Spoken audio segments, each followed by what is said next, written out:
Tuition पढ़ाता था एक मौलवी बेचारा, 45 साल का 50 साल का, पढ़ाता था कुरान किसको, 18-20 साल की लड़की को। और धीरे धीरे वो लड़की खूबसूरत थी, मौलवी के दिल में आ गई। अच्छा हुआ, तो सही से सेटिंग ही नहीं बनाई जाती। 45-50 साल का मौलवी 18 साल की लड़की पर फिदा हो गया। अब वो डायरेक्ट कैसे कहते कि मौलाना बेटी बेटी बेटी कह के पढ़ाता था, कैसे कहते कि हमें तुमसे प्यार है। उसने वजीफा करा, सिफली अमल करा और खाने पीने की किसी चीज़ पर फूंकता रहा 11 दिन तक, फू फू फू फू सिफली अमल। और गया और कहने लगा, बेटी तुम बहुत खूबसूरत हो, तुम पर किसी की नज़र न लगे, इसलिए मैं ये चीज़ पढ़ के लाया हूँ, इसको तुम खा लेना। और वो था जो खा ले तो वो दीवानी हो जाए। सिफली अमल, गंदा अमल, जादू टोना। उस लड़की ने कहा ठीक है मौलाना साहब, हम बाद में खा लेंगे। उसने कहा बेटी खा ज़रूर लेना। कहा ठीक है। उसने उठा कर रख दिया एक ताक में, भूल गई, नहीं खा पाई, सो गई। रात में हवा चली, वो नीचे गिर गई खाने की चीज़। सुबह उठी, उस लड़की ने झाड़ू दी, वो खाने की चीज़ भी कूड़े के साथ बाहर चली गई। और बाहर चली गई तो उसको खा गई एक कुतिया। बजाय लड़की के वो खा गई कुतिया। अब बजाय लड़की के वो कुतिया मौलाना साहब पे आशिक हो गई। जहां मौलाना साहब वहां कुतिया, जहां मौलाना साहब वहां कुतिया, जहां मौलाना साहब कुतिया। मौलाना साहब नमाज पढ़ने जा रहे, कुतिया भी मस्जिद की तरफ जा रही। मौलाना कहते कौन सी मुसीबत में फंस गए। बाद में पता चला कि मौलवी ने जिसके लिए कुआं खोदा था उसमें खुद गिर गया। मेरे भाइयों, आप किसी मौलवी से कहो कि मुझे फलां की लड़की से मोहब्बत है, फौरन दे देगा। और उसी मौलवी से कहो कि मुझे आपकी बेटी से मोहब्बत है, तो कमीना आ गया। जो चीज तुम अपनी बेटी के लिए पसंद नहीं कर रहे हो, दूसरों के लिए वो चीज कैसे बना के दे रहे हो तुम। आए मौलवी जर्जीस तुझे मौलवी नहीं कठमुल्ला मानता है, बिका हुआ मानता है, जमीर फरोश मानता है। मौलवी जर्जीस की नज़र में तेरी कोई औकात नहीं है। मेरे भाइयों, ये ज़िम्नन बातें आ गई। तो वला यारिफु मिन्ना हत्ता जलसा इला नबी सल्लल्लाहु अलैहि वसल्लम फासनदा रुकबतई इला रुकबतई व वज़ा कफ़ई अला फ़ख़िज़ई व क़ाला या मुहम्मद अख़बिरनी अनिल इस्लाम। अपने दोनों हाथों को अल्लाह के नबी की दोनों रान पर रख लिया और कहने लगा, आए मोहम्मद सल्लल्लाहु अलैहि वसल्लम मुझे बताइए इस्लाम किसे कहते हैं, इस्लाम क्या है। क़ाल अल इस्लामु अन तशहदा अल्ला इलाहा इल्लल्लाह। अल्लाह के नबी फरमाते हैं इस्लाम यह है, इस बात की गवाही दो कि अल्लाह के अलावा कोई माबूद नहीं। इस बात की गवाही दो कि अल्लाह के अलावा कोई माबूद नहीं, कोई पूजा योग्य नहीं। वो अन्ना मुहम्मद रसूलुल्लाह, और इस बात की गवाही दो कि मोहम्मद सल्लल्लाहु अलैहि वसल्लम अल्लाह के रसूल हैं। इन दोनों चीज़ों को एक जोड़िएगा, यानी कलमे तौहीद क्या है, अशहदु अल्ला इलाहा इल्लल्लाह व अशहदु अन्ना मुहम्मदन अब्दुहु व रसूलुहु। इसमें तौहीद भी है और नबी अकरम की रिसालत का सबूत भी है। ये कलमा तौहीद भी है और कलमा शहादत भी है। इसमें गवाही भी दी जा रही है और तौहीद का इकरार भी किया जा रहा है। पहली चीज, अल्लाह के अलावा कोई माबूद नहीं और मोहम्मद अल्लाह के रसूल हैं। व तुकीमस्सला, और दूसरी चीज नमाज कायम करना। व तुतियज ज़का, और तीसरी चीज अल्लाह के नबी ने बताई तुम ज़कात दो। अल्लाह ने तुम्हें जो माल दिया उसमें से पूरी पूरी ज़कात निकालो। व तसूमा रमज़ान, और चौथी चीज़ आपने बताई कि रमज़ान के मुकम्मल पूरे महीने की रोज़े रखो। और पांचवी चीज़ आपने बताई व तहुज्जल बैतैन इस्तताअत इलैहि सबीला, हज करो, खाने काबा की ज़ियारत करो अगर वहाँ तक जाने की ताकत है तो। इन पांच चीज़ों को अल्लाह के नबी ने बताया, यही इस्लाम की बुनियाद है और इसी पर पूरा इस्लाम टिका हुआ है, इसी पर इस्लाम कायम है। इन पांच चीज़ों को मुझे बताना है कि जो इस्लाम के अंदर ये 5 चीज़ें हैं, वही सनातन धर्म के अंदर भी हैं, वही शाश्वत धर्म के अंदर भी है, वही इस्लाम, वही हिंदू धर्म के अंदर भी है। इसलिए इस्लाम एक ही है, वो हिंदू भाइयों का भी है, ईसाइयों का भी है, यहूदियों का भी है, मुसलमानों का भी। आइए कुरान क्या कहता है, जो कलमा तुम्हें बताया गया ला इलाहा इल्लल्लाह, कुरान कहता है आए मुसलमानों ये तुम्हारा अकेला कलमा नहीं है, तुमसे पहले जितने भी नबियों को रसूलों को किताबें दी गई, तौरात दी गई, ज़बूर दी गई, इंजील दी गई, उन सब का भी यही कलमा था।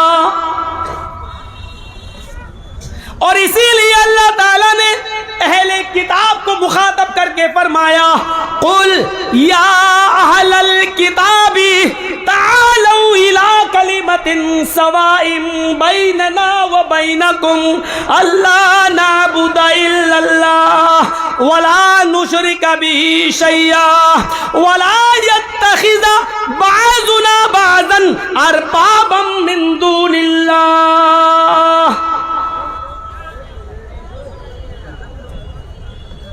आए नबी कह दो, आए अहले किताब, आए मोहम्मद सल्लल्लाहु अलैहि वसल्लम कह दो, आए अहले किताब, आए यहूदियों, आए ईसाइयों, आए तौरात वालों, तालू इला कलिमतिन सवाइन बैनना व बैनकुम, आओ एक ऐसे कलमे की तरफ, आओ एक ऐसे मैसेज की तरफ, आओ एक ऐसे मूल मंत्र की तरफ, आओ एक ऐसे कलमे की तरफ जो हमारे और तुम्हारे दरमियान बराबर है। देखिए अल्लाह खुद कह रहा है आए यहूदियों, आए ईसाइयों, आओ उस कलमे की तरफ जो हमारे और तुम्हारे दरमियान बराबर है, यानी वही कलमा तुम्हारा भी है और वही कलमा हमारा भी है। ये कलमा हमेशा एक रहा है, नबियों के हिसाब से उसका दूसरा जुज बदलता रहा, लेकिन पहला जुज कभी नहीं बदला। नूह अलैहिस्सलाम आए तो कलमा पढ़ा जाता था ला इलाहा इल्लल्लाह नूह रसूलुल्लाह। मूसा आए तो कलमा पढ़ा जाता था ला इलाहा इल्लल्लाह मूसा रसूलुल्लाह। ईसा आए तो कलमा पढ़ा जाता था ला इलाहा इल्लल्लाह ईसा रसूलुल्लाह। मुहम्मदुर रसूलुल्लाह आए तो कलमा पढ़ा जाता था ला इलाहा इल्लल्लाह मुहम्मदुर रसूलुल्लाह। आप देख रहे हैं ला इलाहा इल्लल्लाह में चेंजिंग नहीं हो रही है। मूसा आ रहे हैं तब भी ला इलाहा इल्लल्लाह, नूह आ रहे हैं तो ला इलाहा इल्लल्लाह, ईसा आ रहे हैं तो ला इलाहा इल्लल्लाह। मूल मंत्र में कमी नहीं हो रही है, मूल मंत्र नहीं बदला जा रहा है। इसीलिए आज भी मूल मंत्र नहीं बदला गया, आज भी मूल मंत्र में चेंजिंग नहीं हुई है। आज भी देख लो यहूदियों का भी यही कलमा है, यहूदियों का भी यही कलमा है।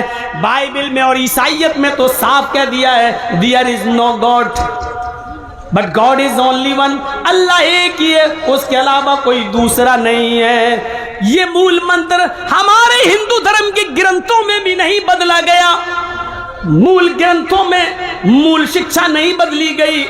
ब्रह्म सूत्र में लिखा है एकम ब्रह्मा द्वितीय नास्ते नास्ते किंचन, एक ही ब्रह्मा है, दूसरा नहीं है, बिल्कुल नहीं है, कतई नहीं है, हरगिज नहीं है। आप देख रहे हैं एक ही कलमा है जो ईसाइयत में भी है, एक ही कलमा है जो यहूदियत में भी है, एक ही कलमा है जो हिंदू धर्म के अंदर भी है। एकम ब्रह्मा द्वितीय नास्ते, एक ही ब्रह्मा है, दूसरा नहीं। इस ब्रह्मांड का रचयिता और रचनाकार एक है, इस कायनात का बनाने वाला एक है, क्रिएटर ऑफ यूनिवर्स एक है, इस ब्रह्मांड का, इस नीले जगत का स्वामी एक है, इस पूरी दुनिया को बनाने वाला एक है, दूसरा नहीं है, बिल्कुल नहीं है, हरगिज नहीं है, कतई नहीं है। ये मूल मंत्र कभी नहीं बदला गया है, बल्कि अथर्ववेद के अंदर तो अनकही के जुमले आज तक मौजूद हैं। जो पंडित मरता है तो मरने से पहले अपने बेटे से अनकही के जुमले जरूर कह देता है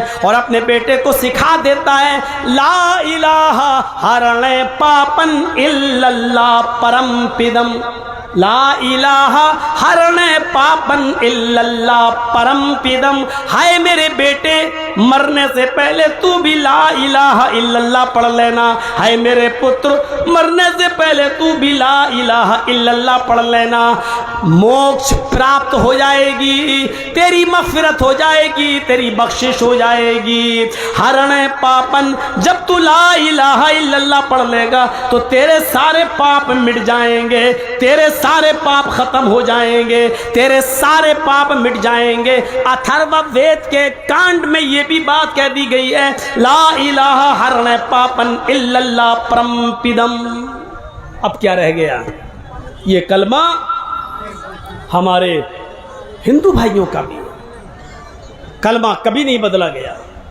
और आगे वाला जुमला है वन्ना मुहम्मद रसूलुल्लाह, मोहम्मद अल्लाह के रसूल हैं। तो इसमें कोई शक नहीं है, इसमें कोई शक नहीं है। मूसा अलैहिस्सलाम ने भी आखिरी नबी की बशारत दी, ईसा अलैहिस्सलाम ने भी आखिरी नबी की बशारत दी। दुनिया में जितने भी नबी आए, हर एक नबी ने आखिरी नबी के बारे में बताया। वइज़ अख़ज़ल्लाहु मीसाक़न नबिय्यीन लमा आतैतुकुम मिन किताबि व हिकमा। जितने भी नबी दुनिया में आए, अल्लाह रब्बुल आलमीन ने उनको इस दुनिया में भेजा तो उनसे एक अहद ले लिया, हाय नबियों, हाय पैगंबरों, तुम दुनिया में जा रहे हो, तुम दुनिया में जा रहे हो, लेकिन ये बताओ कि अगर तुम्हारी जिंदगी में, तुम्हारे जीवन में, तुम्हारे पैगंबरियत के ज़माने में, तुम्हारे रिसालत के ज़माने में अगर मेरे आखिरी नबी आ जाएं, थुम्मा जाअकुम रसूलुम, फिर वो एक रसूल आ जाएं, मेरे आखिरी पैगंबर आ जाएं, मुसद्दिक़न लिमा माअकुम, और वो उन बातों की तस्दीक करें, उनकी पुष्टि करें जो तुम्हारे पास है, तो तुम क्या करोगे? फिर अल्लाह ने कहा लतुमिनुन्न बिही व लतंसुरुन्नहु। हाय नबियों, हाय रसूलो, तुम्हारी ज़िंदगी में अगर मोहम्मद सल्लल्लाहु अलैहि वसल्लम आ जाएं तो तुम सारे के सारे नबी मिलकर मोहम्मदुर रसूलुल्लाह पर ईमान ले आना। व लतंसुरुन्नहु, और ईमान ही नहीं लाना बल्कि उनकी मदद भी करना। हर नबी को अल्लाह ताला ने कह दिया तुम जाओ अपना मिशन पूरा करो, लेकिन मोहम्मद आ जाएं सल्लल्लाहु अलैहि वसल्लम तो तुम्हारे लिए ज़रूरी है कि मोहम्मद रसूलुल्लाह पर ईमान ले आओ। नबियों की नहीं चलेगी, अगर मोहम्मद रसूलुल्लाह आ जाएं तो मूसा ईसा की बात ख़त्म, अब मोहम्मद रसूलुल्लाह पर उनको भी ईमान लाना पड़ेगा। और नबी जो पैगाम लेकर गए, सारे नबियों को मोहम्मद रसूलुल्लाह की मदद भी करना पड़ेगी। ये कुरान कह रहा है। वेदों में तो इतना ज़्यादा आया है मोहम्मद नाम कि आप उनको गिन नहीं पाएंगे। सिर्फ एक मंत्र काफ़ी है। एक चीज़ बता दूँ, अज्ञान हेतु किरत मोहम्मदान्धिकारम नाशम विधायम हितदोदयत विवेका। लोगों, जिहालत को ख़त्म करने वाली शख्सियत इस दुनिया में आएगी, उसका नाम मोहम्मद होगा। वो लड़ेगी, जिहालत से लड़ेगी, अंधेरे से लड़ेगी, यानी मोहम्मद जिहालत और अंधेरे से लड़ेंगे। फिर मोहम्मद रसूलुल्लाह जीत जाएंगे और अंधेरा हार जाएगा, जिहालत हार जाएगी। मोहम्मदान्धिकारम नाशम, फिर मोहम्मद सारे अंधेरे को, जिहालत को ख़त्म कर देंगे। मोहम्मदान्धिकारम नाशम, अंधेरे को, जिहालत को नाश कर देंगे, मिटा देंगे। यहाँ नाम मोहम्मद आ रहा है, मोहम्मद आ रहा है। ए तस्मिन्नंतरे मलेक्षा चारण समन्विता महामदति खयात शिष्य शाखा समन्विता।